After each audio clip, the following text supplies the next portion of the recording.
Amén. Mis hermanos, yo hablaba en estos días con los otros hermanos que enseñamos la palabra, que me sentía un poco atrapado en Nehemías, en el sentido de que yo quería avanzar más. Cuando hice el bosquejo de los pasajes de hoy, tenía varios pasajes, pero realmente considerando el pasaje 13, especialmente la reedificación de la puerta del valle, vi que hay mucho para nosotros. Para ubicarnos un poco en la serie, hemos estado viendo el libro de Nehemías, viendo el liderazgo de Nehemías y aquellos principios que se usaron para restaurar la ciudad antigua de Jerusalén, como una figura y una sombra del liderazgo y la obra de nuestro Señor Jesucristo y la restauración que Él quiere llevar a cabo a través de su obra y de sus siervos. Ahora es inevitable, cuando entramos a estos pasajes del Antiguo Testamento, encontrar el ingrediente tipológico en la restauración. Hemos visto, si ustedes recuerdan un poco, los que han estado los domingos, que se habían restaurado hasta este momento 3 puertas. ¿Recuerdan cuáles son? La puerta de las ovejas, la puerta del pescado y la puerta vieja. Y hoy vamos a ver la restauración de la puerta del valle. Pero hermanos, los ingredientes y los detalles que se encuentran en la palabra no son casualidad. Ni el nombre de las puertas, ni el lugar de la restauración de cada una de ellas. Si ustedes van a Apocalipsis rápidamente, lo veíamos la vez pasada, en el capítulo 21, en el verso 21, cuando Juan ve la nueva Jerusalén, de la cual la ciudad antigua es una figura, un símbolo. La nueva Jerusalén es la gran obra de Dios, que es la iglesia. Cuando Juan la ve en esa visión de Apocalipsis, él dice lo siguiente en relación a las puertas. Dice, las 12 puertas eran 12 perlas. ¿Qué es una perla, hermanos? En el contexto donde se escribió las escrituras, en el contexto del primer siglo para los judíos, las perlas eran las joyas más preciosas del mundo antiguo. Cuando una persona quería hacer una inversión grandísima que no le implicara tener, digamos, muchos terrenos o muchas cosas, la persona invertía en una perla. Porque aunque era algo muy pequeño, era demasiado costoso, hermanos. Se dice, por ejemplo, que Cleopatra, ella cargaba 2 perlas muy valiosas, que al día de hoy costarían varios millones de dólares. Entonces, en el mundo antiguo, las perlas, como hoy en día decir conservar oro o otros materiales, era una manera de guardar fortuna en pequeñas cantidades. Entonces, si usted iba a hacer un viaje y no se podía llevar todo lo que tenía, vendía todo y compraba una perla. ¿Recuerdan la parábola de la perla? Porque la perla era muy valiosa. Entonces usted, cuando llegaba al otro lugar, podía negociar, porque la perla era algo de mucho valor. Hermano, y ahora Juan ve las 12 puertas de Jerusalén y dice, son unas perlas. Y sabemos que Apocalipsis nos habla en un lenguaje figurado también. ¿Qué significa? Que cada puerta de la ciudad de la Nueva Jerusalén es una perla. Significa que es muy valiosa. Toda la ciudad es valiosa. Todas de oro, todas de diamante, todas gloriosas, porque la ciudad refleja la gloria de Dios. Pero miren el detalle, sus puertas eran perlas. Quiere decir que cada una de las puertas que hemos estudiado y las que vamos a estudiar son aspectos gloriosos de la obra de Dios que no podemos menospreciar. Entendiendo eso, yo dije, no puedo pasar por el versículo tan rápido. Y ustedes se van a dar cuenta, hermano, lo importante para nosotros que es entender la restauración de la puerta del valle. Una puerta preciosa, una puerta que se encuentra en un lugar particular. Decíamos que la primera puerta que se restauró fue la puerta de las ovejas, que en el lenguaje del Nuevo Testamento es Cristo. Es por Cristo que los hombres se pueden acercar a Dios. Y recuerdan que esa puerta era la que daba acceso a las ovejas que iban a ser sacrificadas en el templo para adoración a Dios. Entonces la primera puerta nos habla del testimonio de Jesús como aquel único medio por el cual los hombres se pueden acercar a Dios. La siguiente puerta es la puerta del pescado, que nos habla de la predicación del evangelio. Nosotros somos pescadores, ¿de qué? De hombres. Pero los que pescaban los hombres, como en el lenguaje que se usaba en el Antiguo Testamento, ellos tenían que escoger los peces, a ver qué se traía dentro de la ciudad, para el comercio interno de la ciudad. Pero después, ¿cuál puerta seguía? La puerta vieja. Que la puerta vieja nos habla de aquellas sendas antiguas que a veces nosotros perdemos. Si nosotros vemos el cristianismo de nuestros días, el cristianismo de nuestros días no necesita novedades, nuevos sueños, nuevas visiones, nuevas ideas. El cristianismo de nuestros días, para ser bíblico y saludable, necesita volver a las sendas antiguas que están escritas en la palabra de Dios y conservar esos caminos. De eso nos habla la puerta antigua. Ahora, hermanos, después de que nosotros entendemos cómo vienen los hombres, cómo pescamos a los hombres a través del evangelio, cómo les enseñamos el camino verdadero, que es el camino antiguo, viene la puerta del valle. Ustedes van a darse cuenta que ella se encuentra en un lugar particular e importante. ¿Por qué se llamaba la puerta del valle? Sencillamente porque era la puerta que salía a un valle muy mencionado en las escrituras, que es el valle de Cedrón. Todos los que han leído la Biblia recuerdan esa palabra. Es un valle muy mencionado que quedaba entre Jerusalén y el Monte de los Olivos.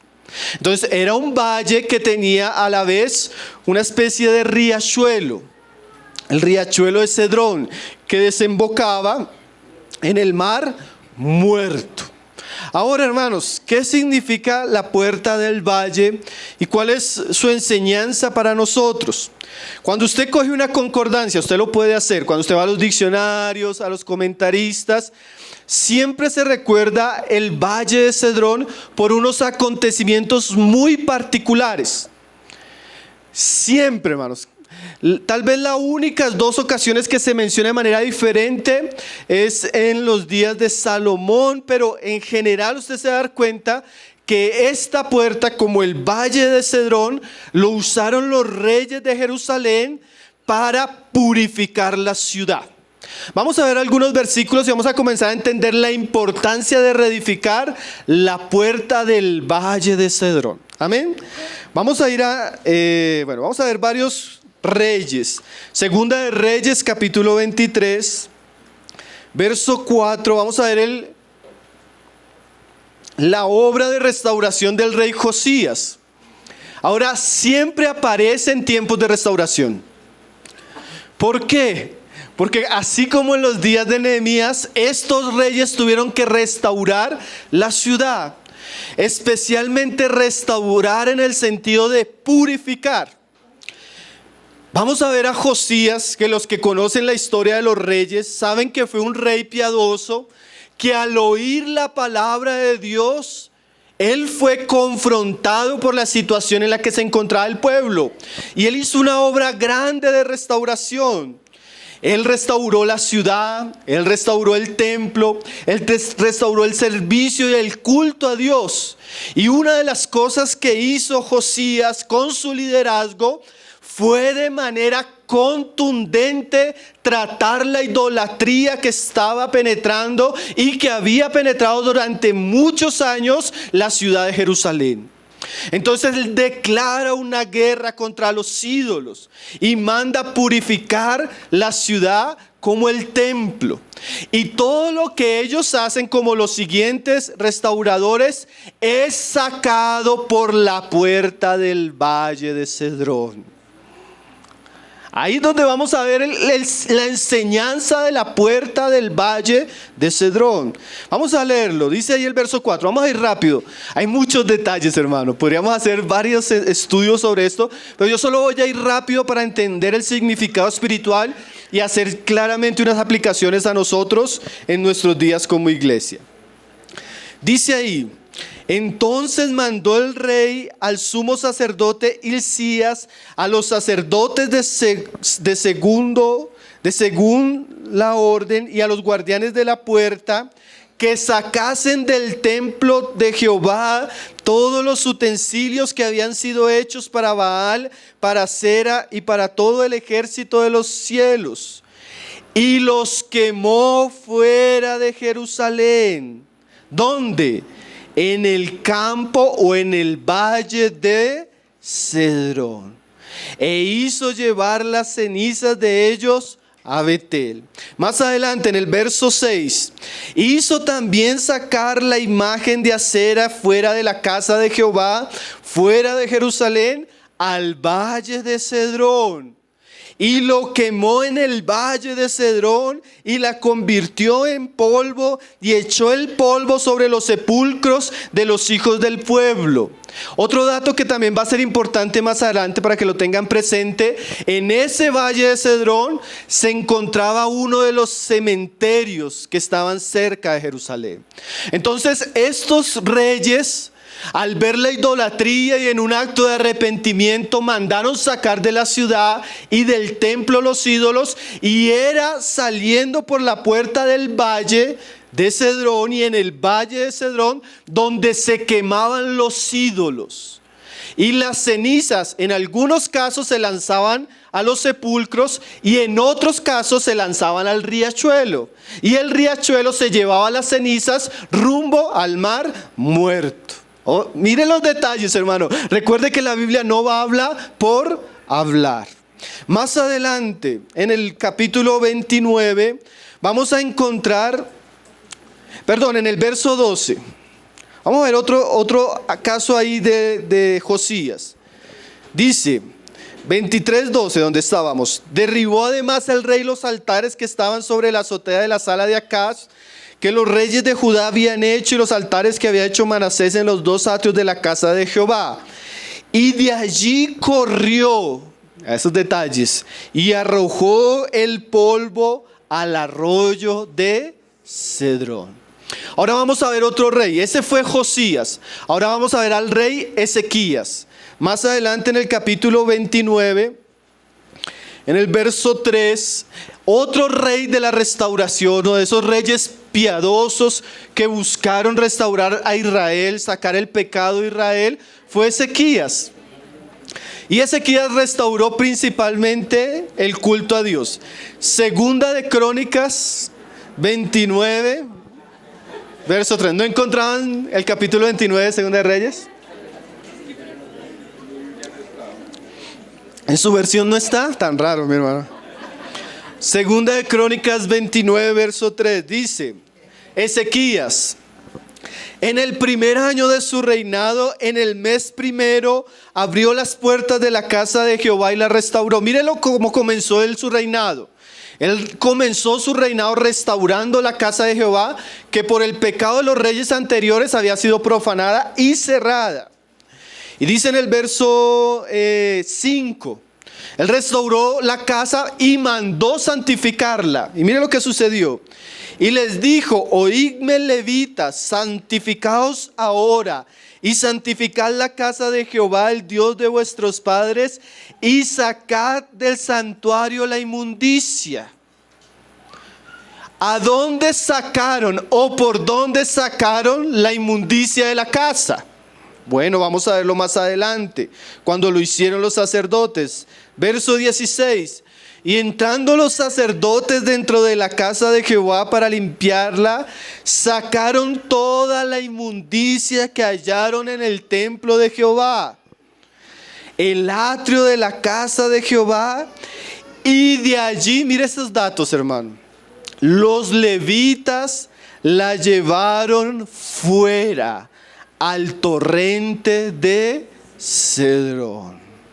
Otra vez aparece, ¿no? Ellos sacan toda la inmundicia de la casa, purifican la casa, pero eso no queda dentro de la ciudad, hermanos. Ellos sacan los ídolos de la inmundicia que ellos habían introducido por la puerta del valle, al valle de Cedrón, y el riachuelo de Cedrón lanzan la inmundicia. Verso 14 del siguiente capítulo, capítulo 30. Dice ahí: y levantándose quitaron los altares que había en Jerusalén, quitaron también todos los altares de incienso, que eran altares a ídolos. Dice: y los echaron al torrente de Cedrón. Antes de Ezequías restaurar la adoración y el culto al Dios verdadero en el templo, él purificó el templo, purificó la ciudad. Y dice el verso 15, y hoy curiosamente hablábamos de la Pascua en la cena. Entonces, o después de la purificación, ¿qué sucedió? Sacrificaron la Pascua. Entonces, hermanos, las referencias de Jerusalén y sus reyes piadosos en relación a la puerta del valle nos hablan que Dios escogió esa puerta, la puerta del valle de Cedrón, como una puerta de salida. No era una puerta de entrada. Recuerde que para Jerusalén hay puertas de entrada, pero también hay puertas de salida. A la iglesia hay una manera de llegar, pero también hay maneras de salir, hermanos. Y esa puerta de salida nos habla de aquellas cosas que están dentro de la ciudad, que para Dios son inmundas, que para Dios son pecado, que para Dios son abominables y necesitan ser sacadas. Ahora, cuando la ciudad está en ruina, como en los días de Nehemías, ¿qué sucedía? Las puertas estaban llenas de escombros y destruidas, lo que impedía el ingreso como una salida legítima, según lo que Dios había querido. Ahora, hermanos, la puerta del valle de Cedrón y el mismo valle de Cedrón, con su riachuelo, nos habla de una puerta de juicio. Una puerta donde se trata el pecado, donde se quema el pecado, donde se queman los ídolos y las cosas inmundas y abominables que a veces lastimosamente entran dentro de la ciudad de Dios. Y no solo dentro de la ciudad, a veces hasta en la misma casa de Dios, como sucedió en los tiempos de Ezequías. Entonces, es esa puerta donde se trata la inmundicia y se quema.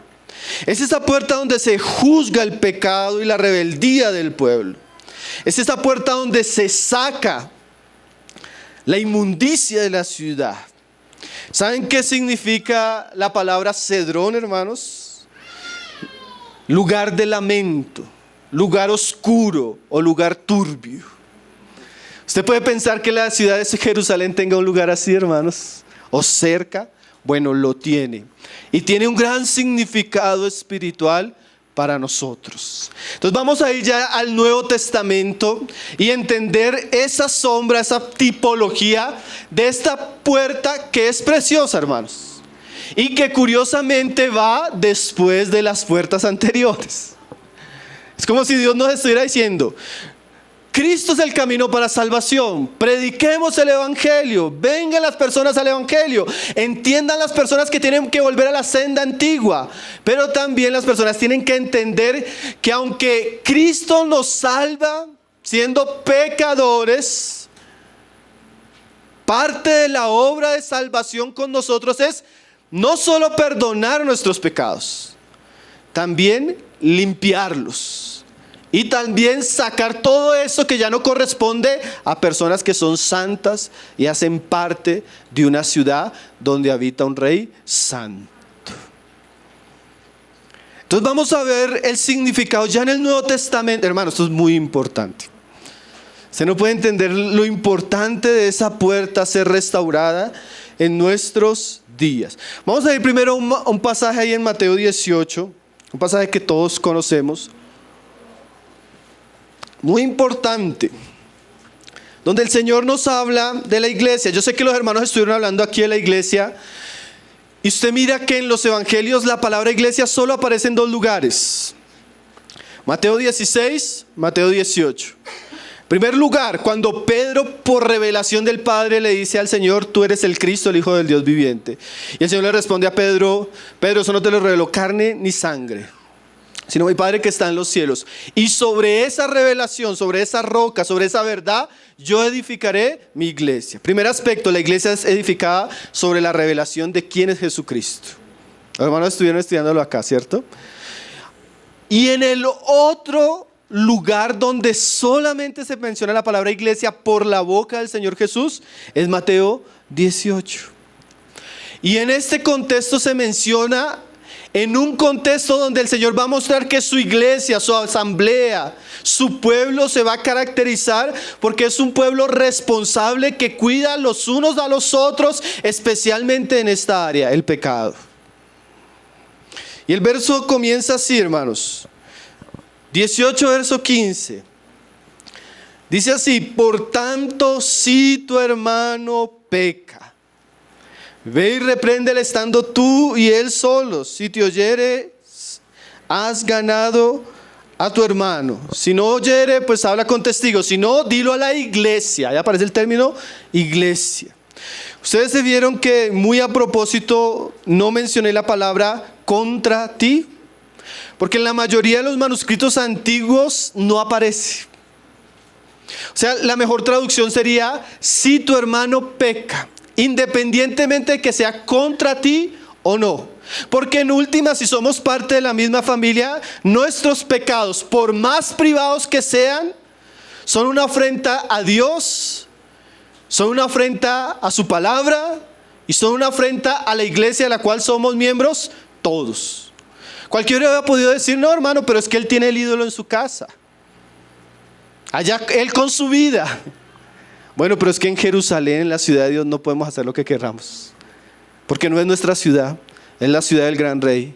Y la ciudad del gran rey tiene que tener como fundamento la palabra del gran rey y la santidad del gran rey. Entonces aquí Jesús nos va a hablar. Miren esta frase, hermano. Yo la he mencionado algunas veces como una definición que yo encontré acerca de la iglesia muy, muy preciosa. Alguien decía: ¿qué es la iglesia? Yo sé que los hermanos han hablado bastante, por eso no me voy a detener en eso, porque yo sé que los hermanos ya entienden. La iglesia es una comunidad de personas apartadas. Eso significa eclesía, los sacados fuera. Pero mire lo que dice este hermano en relación a este pasaje: que tienen el deber de actuar responsablemente los unos con los otros, en un ambiente de amor, restauración, cuidado y vigilancia, para mantener la pureza y santidad caracterizada a ser un pueblo llamado a ser de Cristo. Otro comentarista dice: jamás una iglesia pudiera ser verdaderamente una iglesia en términos bíblicos y a la vez permitir el pecado entre sus miembros. ¿Qué quiere decir eso? Cuando nosotros vemos el pecado, no que no aparezca el pecado, porque hay cristianos que yo no pensé, hermano, no sean ingenuos, somos pecadores. De vez en cuando somos irresponsables, aparece el pecado. Pero ¿qué hacemos cuando aparece el pecado? Ahí Jesús dijo: si vieres, si oyeres que tu hermano peca, ¿qué debemos hacer, hermanos? Bueno, ahí vemos que el Señor dice: habla con él. Si no te escucha, ¿qué más? Trae testigos y sigue hablando con él. Si no escucha, dilo a la iglesia. Si ya no escucha a la iglesia, ¿qué toca hacer? Sacarlo por la puerta del valle.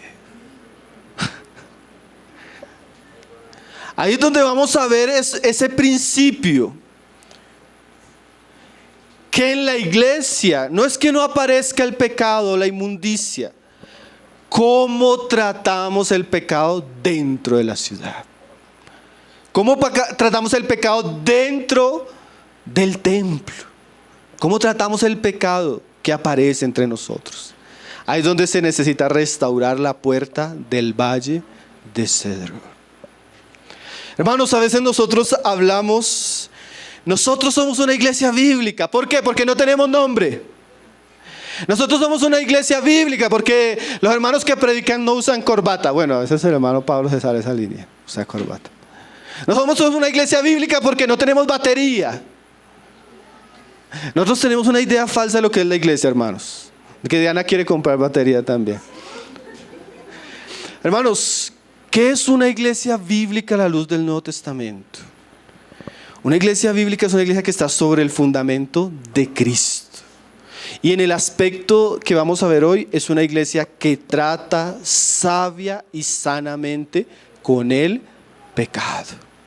Porque a veces hablamos de restauración de cosas externas mientras el pecado está destruyendo nuestra vida. Mientras el pecado está corrompiendo las familias. Mientras el pecado está corrompiendo el liderazgo. Mientras el pecado está consumiendo a aquellos que están predicando la palabra. ¿Qué tipo de restauración puede haber cuando los ídolos y la inmundicia de la carne, del mundo y del diablo toman posición entre nosotros y nosotros no tratamos con eso? ¿Sí? A veces pensamos que la restauración tiene que ver con cosas externas. Claro, hay una parte de expresión externa importante que se ha venido hablando, pero hoy vamos a ver esa restauración que tiene que ver con el pecado.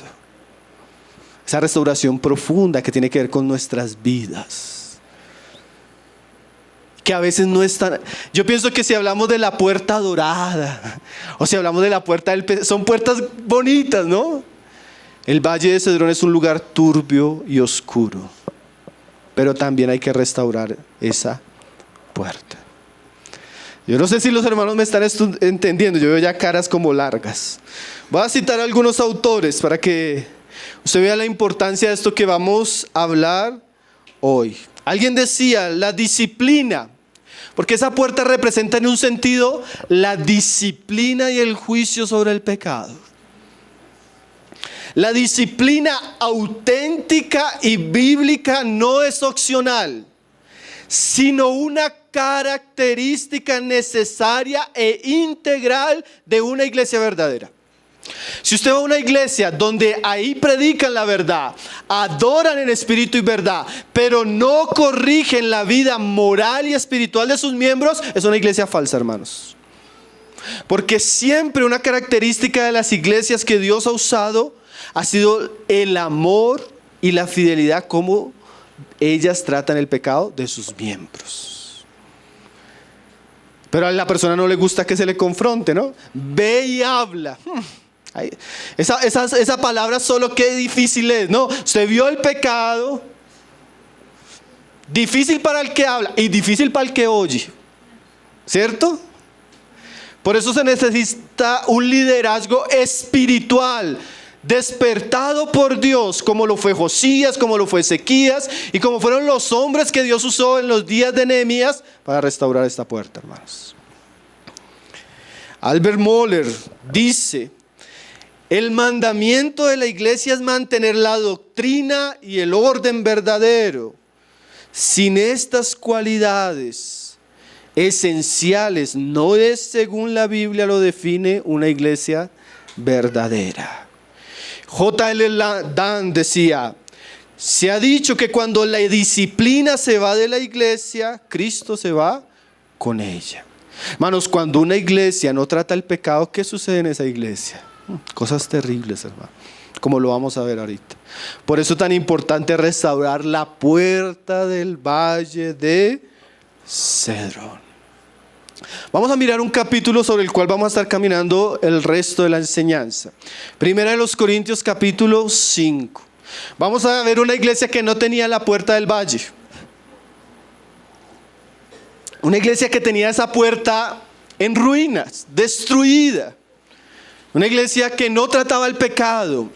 Una iglesia que era simple en el sentido de ser hasta permisiva con cosas que estaban sucediendo con ella.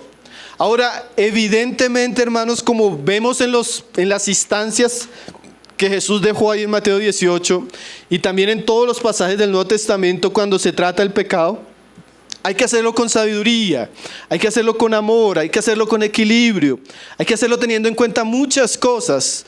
Los hermanos que están en la escuela de teología, hay una clase que se llama así, ¿no? Disciplina eclesiástica. Y hermanos, ahí entramos a entrar verso por verso y vemos todas las instancias de una disciplina bíblica. No es un asunto simple. Pero de manera general vamos a entender lo que Pablo le dice a la iglesia de Corintio de cómo restaurar la puerta del valle, la puerta de la disciplina, del juicio del pecado, cuando el pecado aparece dentro. Si aquí no va a ser el pecado, como él mismo le va a explicar, no es que estemos tratando a los fornicarios de afuera, ni los adúlteros de afuera, no. Estamos corrigiendo a los que están adentro. Porque una cosa es lo que sucede dentro de la ciudad y otra cosa es lo que sucede fuera de la ciudad. Mire lo que comienza a decirnos Pablo ahí, especialmente en el verso 6. Después vamos a volver a los versos 1 en adelante, pero mire lo que dice Pablo ahí. ¿No es buena vuestra jactancia? ¿No sabéis que un poco de levadura leuda toda la masa? El pecado en este pasaje es comparado con la levadura, hermanos. Y la levadura contamina, contagia. Entonces, cuando el pecado aparece en un miembro de la iglesia y ese pecado no es tratado, ese pecado va a permear la iglesia. Ese pecado va a afectar la iglesia, aunque el pecado sea oculto, hermanos. Aunque el pecado sea secreto. Aunque nadie sepa, a veces nosotros vamos a sentir, y eso es muy real en la experiencia de una asamblea. A veces nosotros sabemos, Señor, ¿por qué vienen tantas derrotas como los días de Acab? ¿Se acuerdan? Íbamos a vencer una ciudad tan pequeña y nos derrotaron. ¿Por qué, Señor? Nos sacaste para dejarnos en vergüenza, oraba Josué. Y el Señor dijo, no, el asunto no es que yo no lo respaldé. El asunto es que hay uno entre ustedes que ha guardado el anatema y por causa de ese pecado secreto, yo no puedo bendecirles. Hermanos, nuestros pecados ocultos afectan la bendición de Dios sobre su pueblo. Afectan el fluir del Espíritu Santo, afectan la predicación, afectan la alabanza, afectan el evangelismo, afectan la comunión, afectan la vida de la iglesia. A veces entramos a iglesias donde hay un sentimiento de muerte, hay un sentimiento de frialdad, hay un sentimiento de descuido. Dios ya no está en medio de estos hermanos y muchas veces se encuentra la raíz en pecados ocultos, o peor aún, en pecados visibles no tratados. Porque eso es peor todavía aún, cuando el pecado sale a la luz y no se trata. El pecado afecta, hermanos. Es como levadura que contagia. Spurgeon decía, el pecado es como aquellos bultos de mercancía que venían de Oriente a la ciudad de Londres en la antigüedad. Y aquellos bultos traían plaga. Podía ser un pequeño bulto, pero contenía potencialmente la muerte de cientos de habitantes de Londres. De igual modo, si nosotros dejamos entrar pecados sin tratarlos, nosotros no nos imaginamos la capacidad que eso tiene de afectarnos. Hermanos, un poco de levadura leuda, daña la masa, corrompe la masa, influencia la masa. En ese contexto, hermanos, si usted lee los libros de los reyes, crónicas, ¿por qué vino tanto juicio de Dios? Porque ellos pecaban, levantaban sus ídolos, traían su inmundicia y eso despertaba el juicio de Dios. Y eso no solo sucede en la antigüedad, hermanos. Cuando nosotros vemos el pecado, toleramos el pecado trae juicio, hermanos. Por amor a Dios, por amor a la verdad, a la santidad de Cristo, por amor a la iglesia y por amor al que está pecando, la iglesia debe actuar de manera responsable. ¿Y hacer qué? Sacar por la puerta del valle aquello que no corresponde a la ciudad. Y vamos a ver cómo Pablo nos va a enseñar a reedificar esa puerta, hermanos. Porque mire lo interesante del Nuevo Testamento. El Nuevo Testamento no habla ambiguamente. Él nos da principios, cómo restauramos la puerta de la disciplina. Podríamos estudiar Mateo 18, pero vamos a estudiar el caso grave de 1 Corintios 5, verso 1 en adelante rápidamente. Dice ahí, de cierto se oye que hay entre vosotros fornicación. Pablo estaba lejos de la ciudad de Corintio, hermanos. Pero el asunto era tan grave que ya se sabía. Tanto que le mandaba a decir: Pablo, hermano, escríbale a los hermanos de Corintio porque hay un sinvergüenza que está haciendo esto, se metió con la mujer de su padre, va a la reunión, ora, canta, a veces lo pasan a presidir la cena y los hermanos como si no estuviera pasando nada. Hasta predica el sinvergüenza. Nosotros, hermano, usted no se imagina la cantidad de correos que nos llegan a nosotros, nos escriben: hermano, ¿qué hacemos? Es que el pastor andando con la secretaria y tiene el descaro de llegar a predicar el domingo. Imagínese eso, hermano. Terrible, ¿no? Así estaba sucediendo en Corintio. Corintio representa una ciudad con la puerta del valle destruida, derribada, llena de ruinas, llena de escombros, que necesita restaurarse. Y Pablo viene como restaurador, como Josías o como Ezequías en sus días. Hermano, no era un pecado oculto, era algo que ya se oía. Porque ¿saben qué, hermanos? Cuando nosotros somos renuentes y descarados con el pecado, una de las maneras que Dios usa para librarnos del pecado es sacarlo a la luz. Generalmente Dios no saca un pecado a la luz a la primera, hermanos. Cuando ya lo saca uno a la luz, ya uno dice: ¿quién sabe cuánto tiempo? Se oía, se sabía. Entonces los hermanos llegaban y el hermano predicando y por ahí el otro: hermano, si sabe que fulano está. Sí, pero Chito, no hay que juzgar. No hay que juzgar al ungido, hermano, no hay que juzgar. Una iglesia con una puerta arruinada, hermanos. Una iglesia que puede ser tenida más como una sinagoga de Satanás que una iglesia de Cristo, hermanos. Cuando se permite y se tolera el pecado. Dice ahí: no era cualquier pecado, hermanos, que hay entre vosotros fornicación, y tal fornicación cual ni aún se nombra entre los gentiles, tanto que alguno tiene la mujer de su padre. A veces nosotros llegamos a cometer pecados que ni el mundo comete, hermanos. En estos días estaba hablando en una ciudad en otro país, porque eso no sucede por acá, sucede en otros países. Un pecado así horrible, hermanos, en la iglesia, una cosa. Y me decía el hermano que estaban tratando el pecado, me decía: hermano, ni siquiera entre los bandidos.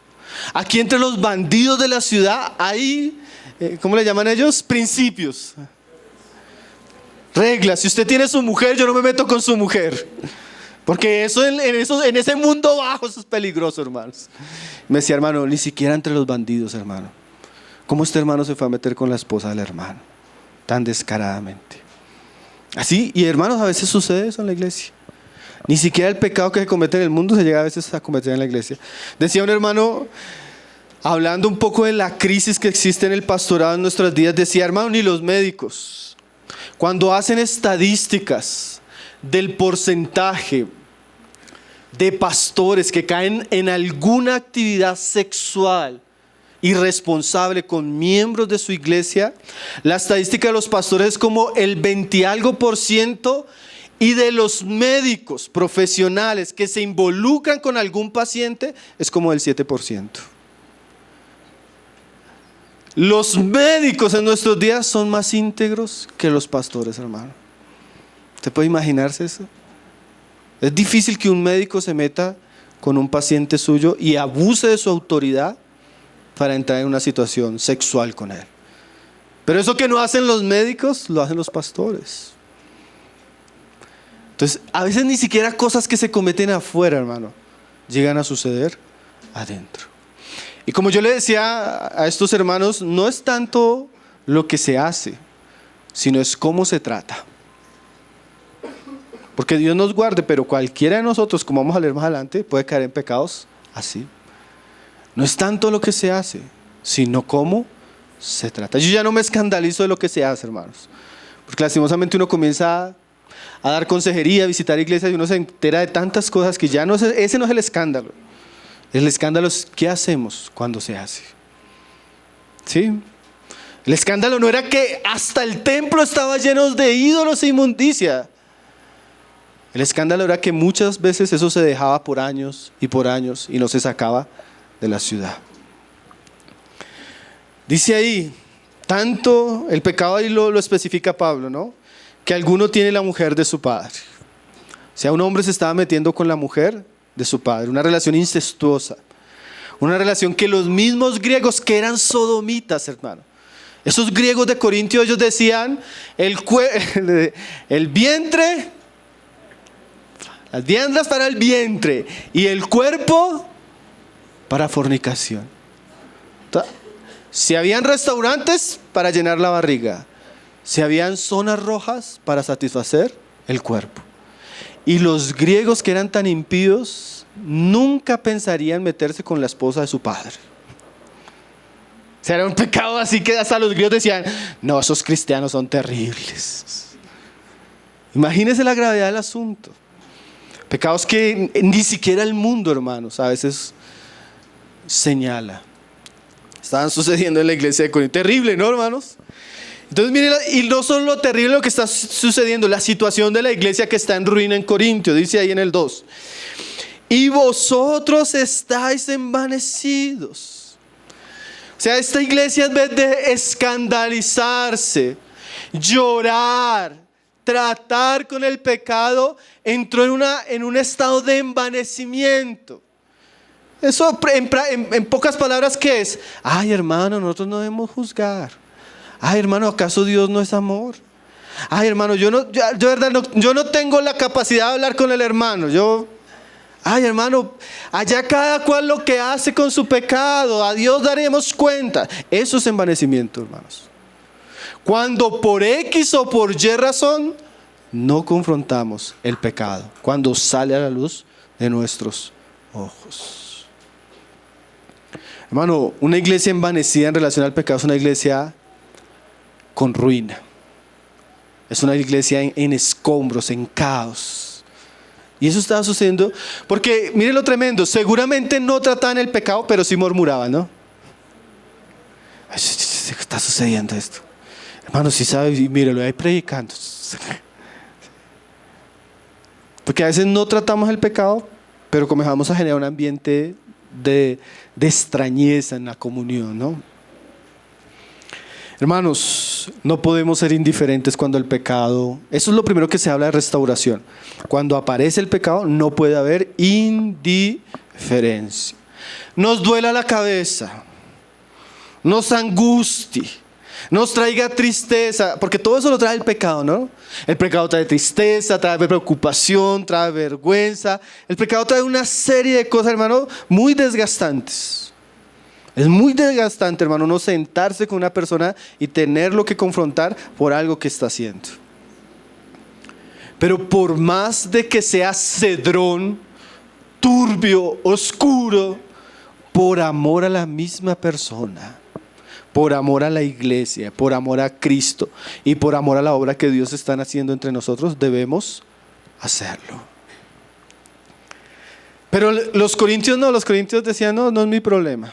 Hermanos, sí es nuestro problema.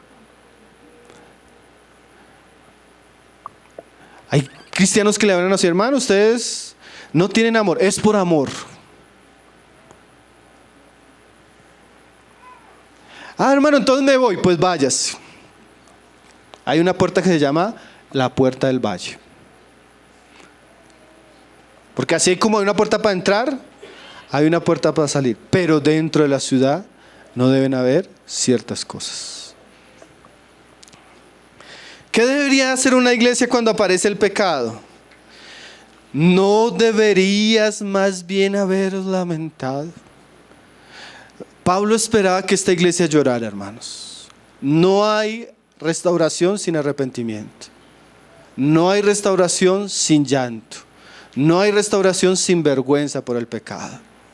Pero hermanos, ¿saben qué a veces pasa? A nosotros nos ha pasado, aparece el pecado y en vez de lamentarlos, comenzamos a justificar la persona. Ay, hermano, es que usted no sabe. En vez de sufrir y sentir ese dolor por ese pecado, comenzamos a justificar, hermano. Entonces, en vez de quitar el escombro, ponemos escombro. En vez de ayudar a la persona, le dejamos que se hunda en su autojustificación y pecado.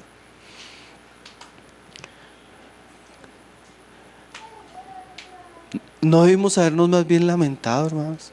No debimos es como esa palabra lamento era como cuando alguien moría, hermanos. Que la gente hacía exclamación de ¡ay! A veces la iglesia, en vez de estar cantando, debería estar diciendo ¡ay, Señor! ¿Por qué pasó esto entre nosotros? ¡Ay, Señor! ¿Por qué? ¿Cómo no nos dimos cuenta que llegó a suceder esto, Señor? ¡Ay, Señor! Tantos años y no éramos conscientes, Señor. Pero a veces hay poco lamento, hermanos. A veces justificamos cosas que no se deben justificar. Nos ponemos a la defensiva. Yo conocí ahorita una ciudad, hermanos, donde descubrió en el pecado un líder, confrontaron al líder, pero la iglesia se dividió. ¿Saben por qué se le dividió la iglesia? Porque una parte de la iglesia dijo, no, ¿cómo vamos a herir al hermano confrontándolo así? O sea, una parte de la iglesia prefirió dividir la iglesia por el pecado de un hombre que dejar que los otros ancianos de la iglesia trataran el pecado del hombre. Terrible, hermanos. Sin lamento, como sin tristeza y sin arrepentimiento hay restauración. Eso usted téngalo por seguro. Cuando usted va a confrontar un pecado y la persona, en vez de lamentarse por su condición, comienza a justificarse y comienza a chocar, difícilmente la persona va a salir de ese pecado, hermano, o de esa situación en la que se encuentra. ¿No debieras más bien haberos lamentado? Qué frase, ¿no, hermanos? Lamento habla de la restauración. A veces en nuestra reunión debería haber más llanto que alegría, hermanos. Y más en algunas épocas. Me acuerdo una época que nosotros pasamos aquí como iglesia y los hermanos me decían, hermano, fue una reunión tan triste. Y realmente fue una reunión triste, una reunión de tratar pecado, cosas tristes. Pero es esa tristeza que trae restauración, hermanos. Es esa tristeza que sana. Es esa tristeza que glorifica el nombre de Dios. Esa tristeza que hace que cosas que podrían corrompernos sean tratadas de manera clara. Entonces, ¿es buena esa tristeza? Sí, Pablo dice que hay una tristeza que es buena. ¿Por qué? Porque esa tristeza ¿qué? Conduce al arrepentimiento, de la cual no debemos arrepentirnos. Si usted siente tristeza y vergüenza por sus pecados, no se arrepienta. Es el camino para salir de ellos. ¿No deberíamos haberlo lamentado? ¿Para qué? Miren lo siguiente. Ahí vamos a ver la puerta del valle de Cedrón. Para que fuese quitado de en medio de vosotros el que cometió tal acción. Hay personas, cuando una iglesia, hermanos, predica y el Señor añade, salva, se bautizan, las personas están en medio de nosotros, ellas entraron por la puerta de las ovejas, por la puerta del pescado. Y ahí comenzamos a discipularlas, enseñándoles las sendas antiguas. Mas, hermanos, cuando hay pecado sin arrepentimiento y con endurecimiento, así como traemos personas a Cristo, cuando hay casos como este, necesitamos sacar a las personas. ¿Sí? Hay puertas de entrada y hay puertas de salida. ¿Se está viendo el significado espiritual? Este hombre, claro, este es un caso grave. No es que si lo vemos de pecar lo vamos a sacar de la comunión. Nunca ha sucedido tal cosa entre nosotros.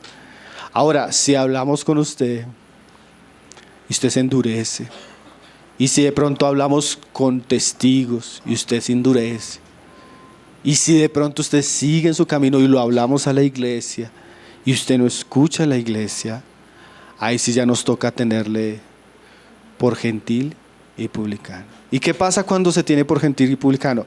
Ya la persona no puede estar dentro. Dentro no solo del salón, porque hay personas que pueden estar dentro del salón y no están dentro de la iglesia, ¿sí? Sino dentro de esa comunidad responsable donde nos consideramos hermanos, donde caminamos juntos, donde servimos juntos, donde aprendemos juntos, donde nos sometemos los unos a los otros, donde nos instruimos y donde nos corregimos cuando es necesario. Yo puedo, hermanos, decir con toda tranquilidad, yo tengo mis manos limpias de la sangre Yo no creo que pueda haber alguno de ustedes que se pueda levantar y decirnos que hemos ido a confrontarlo en alguna área que no sea clara. Las veces que Dios nos ha llamado a nosotros y a los otros hermanos que somos responsables a hablar con un miembro de la iglesia, generalmente es porque son pecados claros y conocidos. O levante la mano al que lo hayamos exhortado por exhortarlo. No, a nadie. Nosotros entendemos los principios de la palabra y tenemos temor de no tratar a nadie como no quisiéramos que nos traten a nosotros. Pero también levante la mano de aquel que hemos visto en pecado y no le hemos hablado. También tenemos esa experiencia, ¿no? Hermanos, la ciudad de Dios no puede tener ciertas cosas dentro. ¿Usted está entendiendo el principio de la puerta del valle? Hay cosas que se tienen que sacar. Así sea el pastor. Si el pastor es un sinvergüenza, como decía Augusto Nicodemos, si el pastor peca, se emborracha, anda con mujeres, así sea el pastor, toca sacarlo, hermanos. Porque ese tipo de pecados y de prácticas no pueden estar dentro de la iglesia. Mire un paréntesis, hermano. Hoy yo creo que me va a pasar un poquito. Yo sé que ustedes tienen paciencia conmigo. Miren lo que hizo el rey, creo que fue Asa. Vamos a ir a Primera de Reyes 15:9. No pierda Corintios. Este pasaje es interesante, hermanos. Porque nos habla de ese juicio sin excepción. Asa, uno de los reyes de Judá. Dice ahí en el verso 15:10. Primera de Reyes 15:10. Un rey que reinó 40 años y fue un rey temeroso. Miren lo que hizo Asa. En el verso 11. Asa hizo lo recto ante los ojos de Jehová como David su padre, porque quitó del país los sodomitas y quitó todos los ídolos que sus padres habían hecho. Un hombre que restauró, quitó ídolos, igual que Josías y Ezequías. Y dice el verso 13. También privó a su madre Maaca de ser reina madre. ¿Por qué? Porque había hecho un ídolo de acera. Además deshizo Asa el ídolo de su madre. Y mira esa frase. Y lo quemó junto al torrente de Cedrón.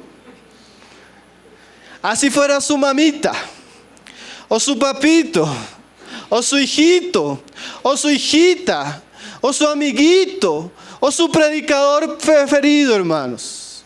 Si el pecado surge, hay que tratarlo, hermanos. Los hermanos que llevan tiempo con nosotros saben que, hermanos, yo leía en estos días que de la manera que medimos, vamos a ser medidos. Nosotros hemos tenido que tratar el pecado de personas muy cercanas, miembros de nuestra familia. Si tratamos el pecado de los nuestros, con todo lo triste que es, porque es pecado, esto no tiene acepción de personas, hermano. Cuando aparece el pecado, hay que tratar. Estaba en una ciudad y me dijo un hermano, imagínese, hermano, que vino un hermano a decirme que mi esposa estaba haciendo esto. Uno de los ancianos. Y le dije, ¿usted qué dijo? La Biblia dice, habla con ellas solas. Si no, habla con testigos. Si no, dilo a la iglesia, hermano, ese es el camino, confróntela a solas. La esposa de uno de los ancianos. Sea nuestra mamá.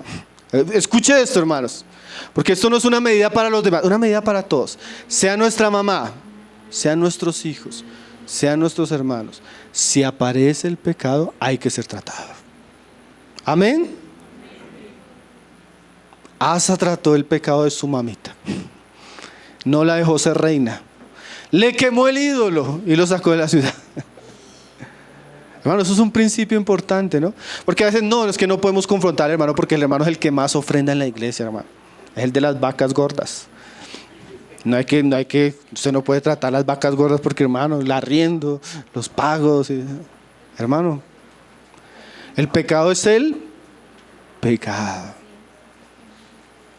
Que es que nadie canta como el ministro de la alabanza. Pues entonces que no cante. Que nadie más cante, hermano. ¿Me hago entender, hermanos? El pecado es el pecado. Y Asa cogió el ídolo de la mamita, lo sacó por la puerta de Cedrón y lo lanzó al torrente.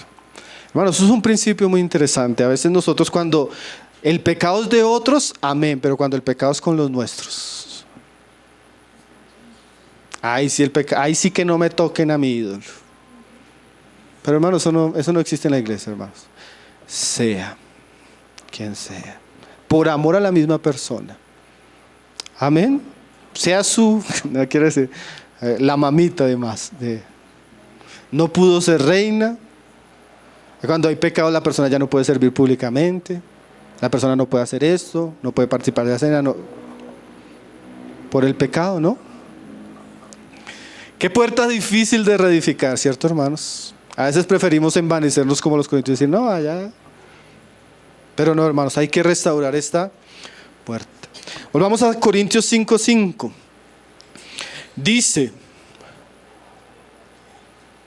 el tal se ha entregado a Satanás para destrucción de la carne, a fin de que sea salvo en el día del Señor. Yo digo que estudiando este pasaje, estos son de los pasajes que es como una espina de pescado para los comentaristas. ¿Qué significa esto? Bueno, John White y Ken Block en el comentario de Corintios dicen lo siguiente. Estos hermanos aclaran un poco lo que significa en su contexto entregar a una persona a Satanás. Él dice: los miembros del cuerpo de Cristo disfrutan la protección dentro del cuerpo. La iglesia ofrece una protección espiritual sobre las obras del maligno. No es que estemos exentos de los ataques de él, mas no somos desamparados y expuestos a los ataques de él. Él puede atacar, pero hay una protección de Dios sobre su pueblo. Ser entregado a Satanás significa desproteger a esa persona del cuidado y la protección que Dios otorga a la santa comunión de su iglesia. Hermanos, dicen ellos, la comunión de la iglesia tiene un valor muy importante en términos espirituales. Hermanos, la iglesia es un lugar de protección. Si usted no se dé cuenta, hermanos, usted es protegido por Dios.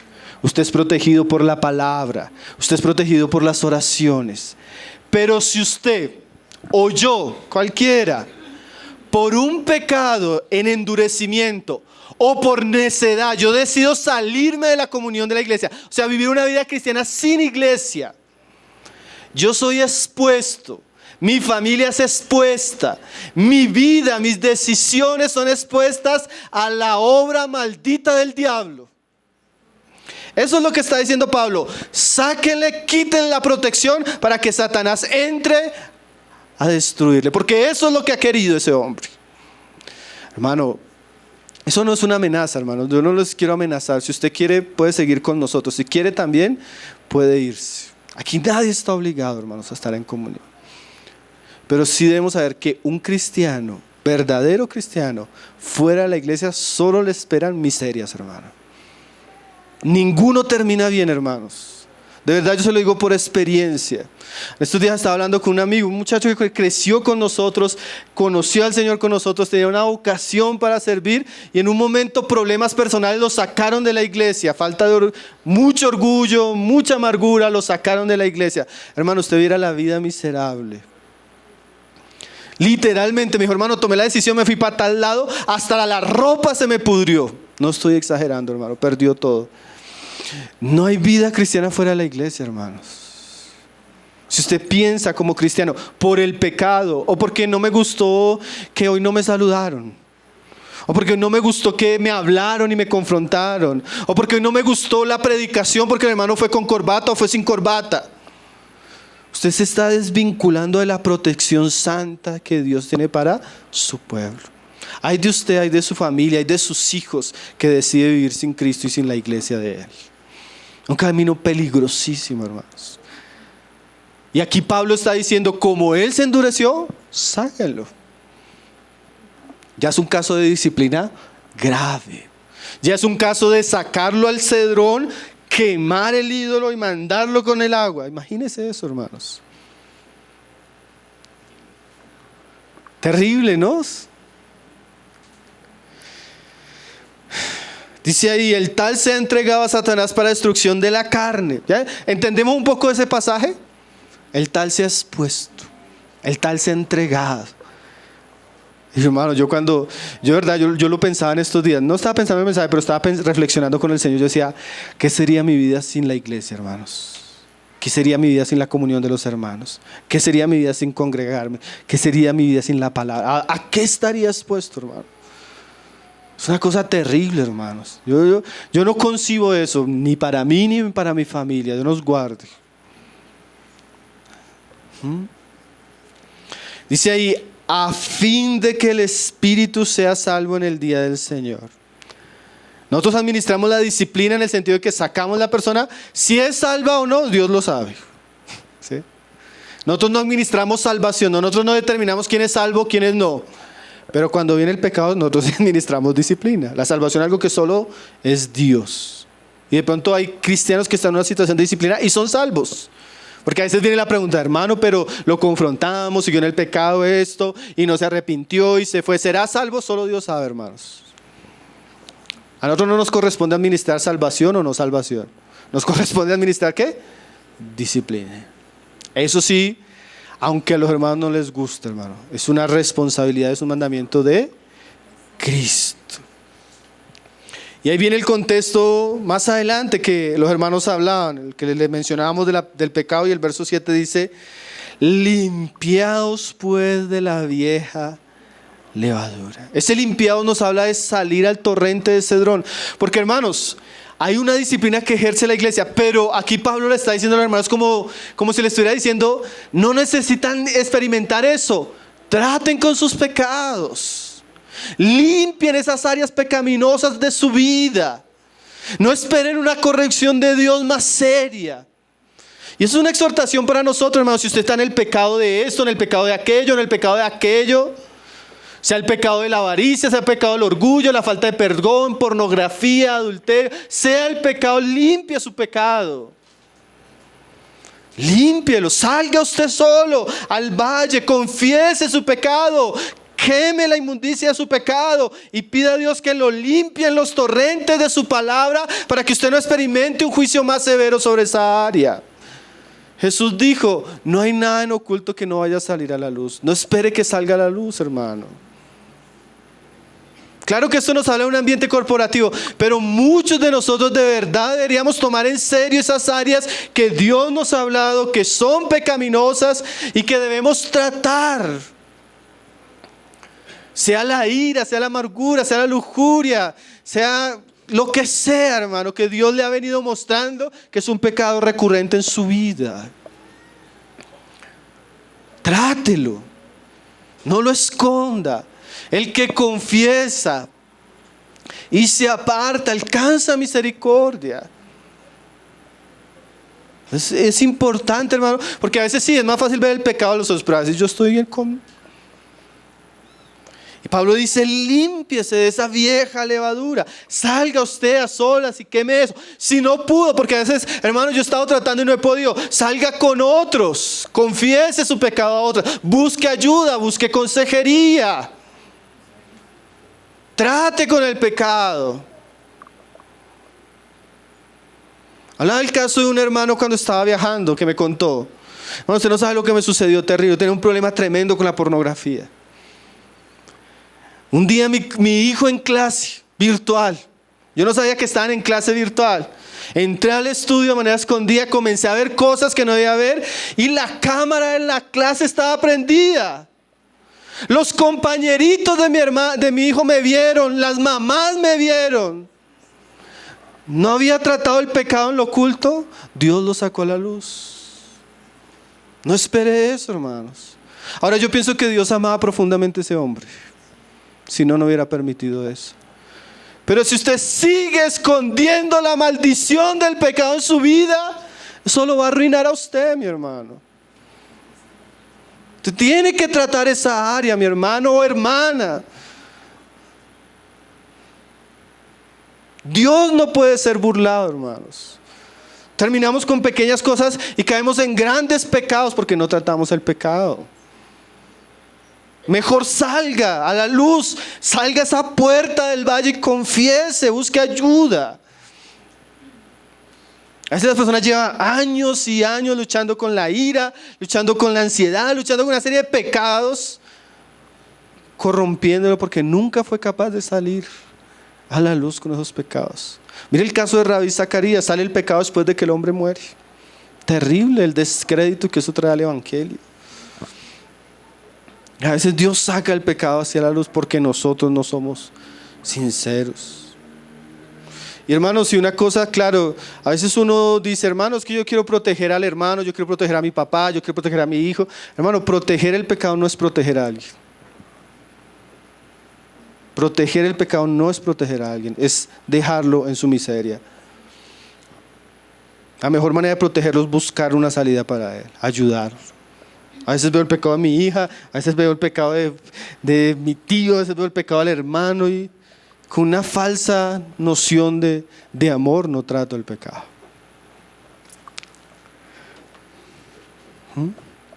¿Saben qué, hermanos? Yo les había hablado, y con eso voy a ir terminando, va a pasar 10 minutos, del cementerio.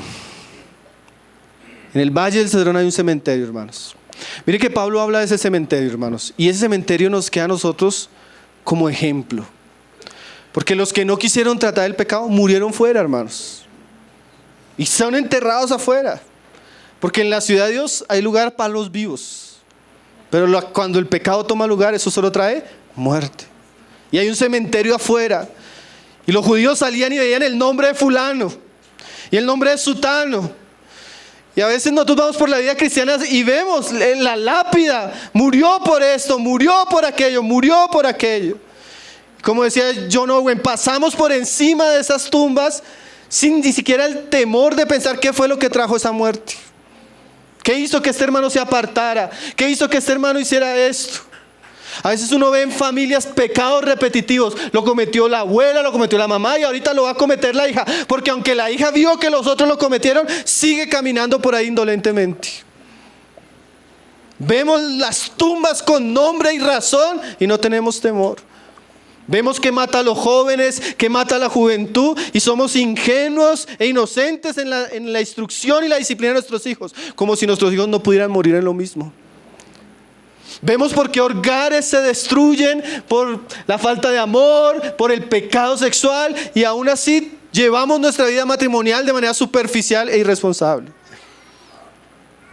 Hay tumbas, hermanos, hay un cementerio ahí en el Valle de Cedrón que nos habla, hermanos, profundamente.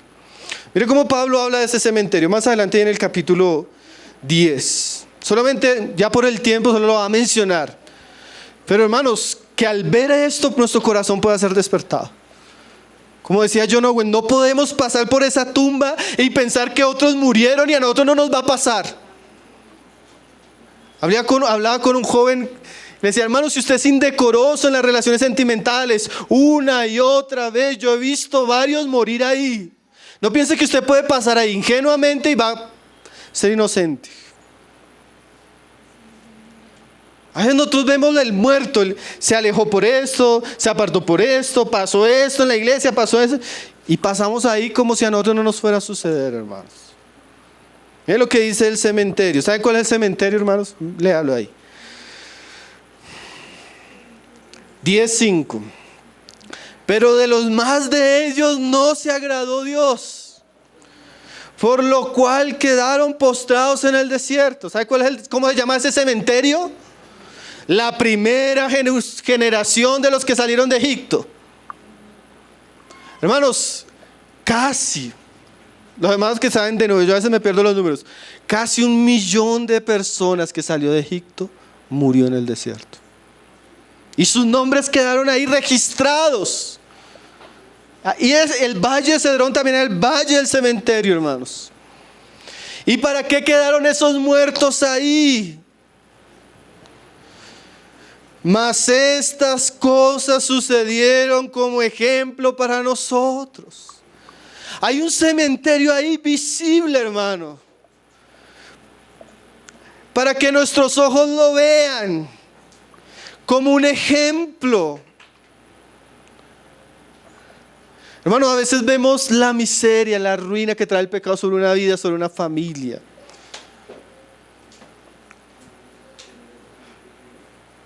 Pero eso que Dios nos deja es para nosotros. John Bunyan, en el libro del Progreso del Peregrino, él le pregunta, creo que evangelista, ¿por qué estos unos muertos que están en el camino y no son levantados? ¿Por qué están ahí? Para tener un mensaje para los viajeros, para que no caigan en los mismos pecados que ellos cayeron. Hermano, nosotros, yo no llevo mucho de creyente, ahorita ya casi cumplo 20 años de creyente. Prácticamente fui joven en medio de la comunión de los hermanos y he crecido en medio de la comunión.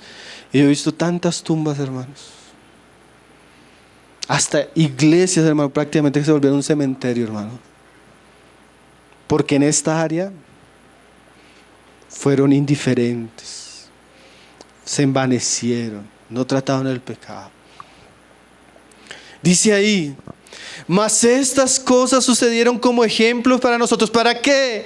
Para que no codiciemos cosas malas como ellos codiciaron. Hermanos, que yo quiero.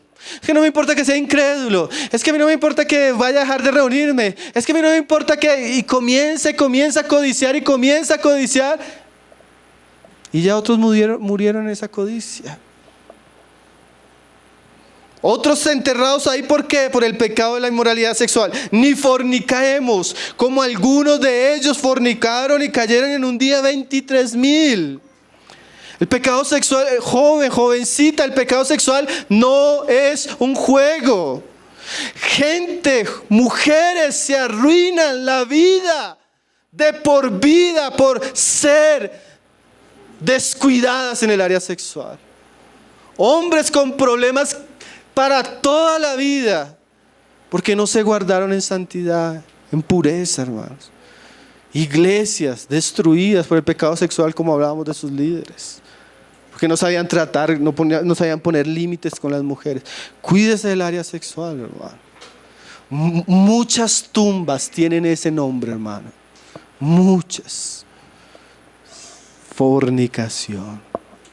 Todo, sea el pecado sexual consumado, sea el pecado que promueve la pornografía, sea el pecado de adulterio en el cual evite, trate con todo el pecado que pueda llegar a su vida, hermano.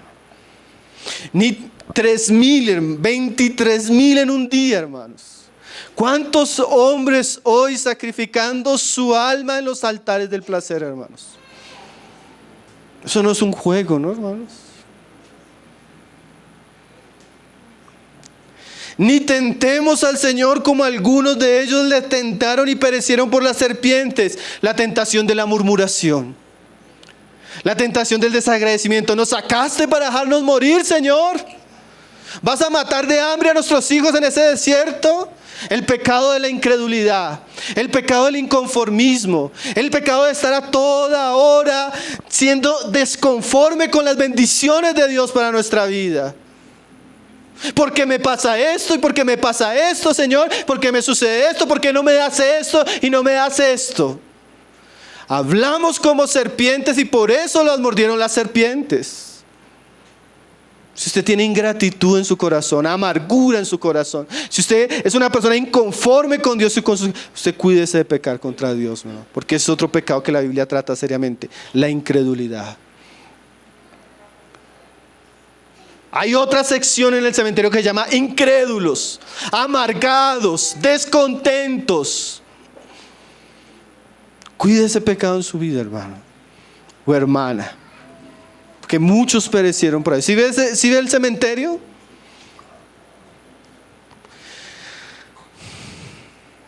Ni murmuréis, como algunos de ellos murmuraron y perecieron por el destructor. Vamos, si usted tiene algo que decir contra alguien, dígaselo. Si usted está inconforme con ciertas cosas, háblelas, hermano. Pero ese espíritu de murmuración, ese espíritu de estar hablando debajo de cuerda, ese espíritu de descontento, ese espíritu, eso trae muerte para su vida espiritual, hermano. La murmuración es un pecado grave para Dios. Cuando usted murmura a los oídos de Dios, murmura. Cuando usted siente algo contra su hermano, amargura, y usted habla contra su hermano mal, usted lo está haciendo delante de Dios. La gente pecó gravemente, hermanos. No murmuró, no fue que se descuidaron, ellos a toda hora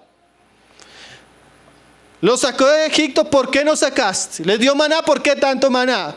Les dio agua, ¿por qué esta agua? Les dio líderes, ¿por qué estos líderes? Ese espíritu de murmuración y descontento es tan peligroso, hermanos. Eso trae juicio, hermanos. Hay una parte en el cementerio que se llama los murmuradores, los chismosos, los que siembran contienda entre los hermanos, los que traen contención. Y perecieron por el destructor. Y estas cosas les acontecieron como ejemplo. Y están escritas, hermanos, para amonestarnos a nosotros. Hay un cementerio que nos amonesta, ¿no, hermanos? Que nos habla de cosas serias y graves que sucedieron en el pasado. Por eso el versículo termina ahí en el verso 12. Así que el que piense estar firme, mire que no. ¿Eso es algo que nos involucra a todos? Nos involucra, hermanos. Entonces, volvamos ahí al verso 13 para terminar. Nehemías 3:3. Dice: la puerta del valle. La puerta del valle, hermanos, la restauró Hanún con los moradores de Zanoa. Zanoa era una ciudad de Judá, cerca a Jerusalén, relativamente cerca. Y los habitantes de esta ciudad, bajo el liderazgo de Hanún, la reedificaron. ¿Saben qué significa Hanún? Un presente de Dios. El liderazgo de Hanún hizo que esta parte de la ciudad se restituyera, se restaurara. Ellos levantaron sus puertas, sus cerraduras, sus cerrojos y 1000 codos del muro hasta la puerta del mular. Hermano, y la puerta del mular es todavía algo todavía más serio, hermanos. Pero se necesita restaurar, hermano, el trato del pecado entre nosotros. ¿Y saben qué me pareció interesante? La vez pasada vimos los gobernantes, ¿cierto? Pero no se decía que el pueblo con los gobernantes. De Hanún sí se dice. ¿Saben por qué, hermanos? Porque a veces en estos aspectos aparece lo que el Señor Jesús dice en Mateo 18. Dilo a la iglesia. ¿Es algo que debemos restaurar? Todos. Como una vez yo les decía a los hermanos, es triste, hermanos, que todo el mundo sepa el pecado menos nosotros. El último que se entera a veces son los más responsables. Y la puerta restaurada por todo el pueblo significa que todos tenemos una responsabilidad en esta área. Amén. Yo quisiera que, de pronto vamos a cantar una canción. Yo quisiera que oremos al Señor pidiendo misericordia. Especialmente a aquellos, yo quisiera animarle, hermano, de manera verdad seria, como mensajero de parte de Dios. Si hay cosas que usted tiene que llevar al valle y quemar, hágalo, hermanos. No le dé más tiempo al pecado. No siga ocultando ese pecado, porque lo que hacemos a escondidas lo hacemos delante de los ojos de Dios. Hay áreas de nuestra vida que Dios necesita tratar. Hay áreas de la iglesia, a veces áreas familiares. Y todo comienza con el arrepentimiento, hermanos. Ese arrepentimiento sincero. Así como uno le dice a las personas cuando vienen a hablar con uno, pero ¿está siendo sincero? Porque le están hablando a uno y le están ocultando cosas. No, ese arrepentimiento sincero que abre las puertas del corazón, que nos lleva realmente a desear que Dios nos limpie, hermanos. No va a haber restauración de la ciudad si no hay una restauración de verdad en nuestras vidas, hermanos. Si Dios no nos purifica, si Dios no limpia esos pecados en nosotros. Vamos a orar.